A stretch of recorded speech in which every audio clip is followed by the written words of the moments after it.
No segment of the economy was more affected by the coronavirus restrictions than the rental housing industry. And as governments reacted to control the pandemic, and they enforced many restrictions on landlords. Sam, during the pandemic, even a rabid pro-business guy like me felt that there should be governmental sponsored relief to those that needed assistance as a result of the coronavirus. Because let's face it, for most people, if they can't work, they can't pay their rent. So during the pandemic, I thought all kind of assistance should be there. And I think there's lots of programs that have been projected. One issue that just came up was last week, Councilmember Will Jawando introduced a bill to extend the pandemic era limits on rent increases for a year. I'm not sure that is necessary. The state of the emergency was lifted on July 1st. What do you think?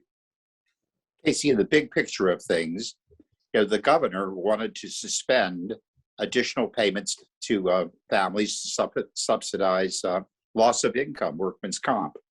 And he was going to do that, but there was such a hue and cry from the voters as well as from elected politicians that got pushed back. So Will Jawando's concern is that, yes, we lifted restrictions July 1, making it easier for people back to work, but there certainly is a lag time. You have a lag time.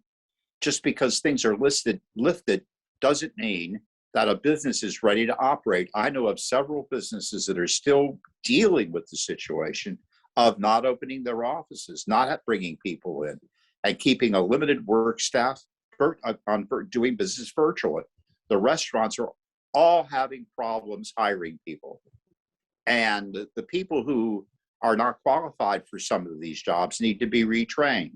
So I think it's reasonable, very reasonable, to extend these benefits at least throughout the end of the year, which I think his plan does.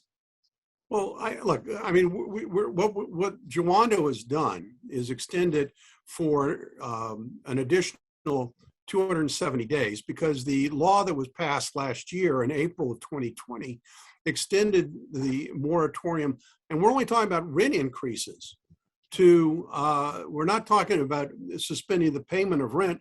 We're talking about increases was extended for 90 days. So they would have until the end of September before a landlord could raise his rent. I'm not sure the rationale. I mean, I understand we have housing programs in place to help people that can't pay. I'm not sure how a moratorium or a rent freeze is helping tenants. But I want to go to Mark on this. Sure. Casey, I mean, understanding that landlord can still increase his rates up to the consumer index rent component of it, which is 1.2% with Jawando's ban. Is that wrong? No, that's not wrong. We have a voluntary moratorium or a structure, let me say, saying that suggests what the increases a landlord could enact, but they're not held. They can raise their rents over them, and they have to be able to justify them. Mark, go ahead. Sure. Let me observe that the Biden era inflation rate is a good deal higher than that, but more to the point, what you're describing are benefits that go beyond the people who are immediately affected by the pandemic. It's sort of a blunt instrument.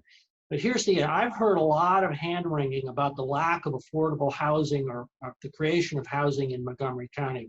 The surest way to bring a grinding halt to the construction of new rental housing is to have these kinds of price controls put in place, because people decide, I'm not investing in Montgomery County, I'm not building that apartment building, or I'm not expanding that building in Montgomery County, I'm going to do it somewhere else. There's not a single jurisdiction that you can point to anywhere that when rent controls like that, and we kind of fuzz around the edges about what this is, has resulted in more housing construction. It's brought it to a grinding halt, and that's exactly what we don't need.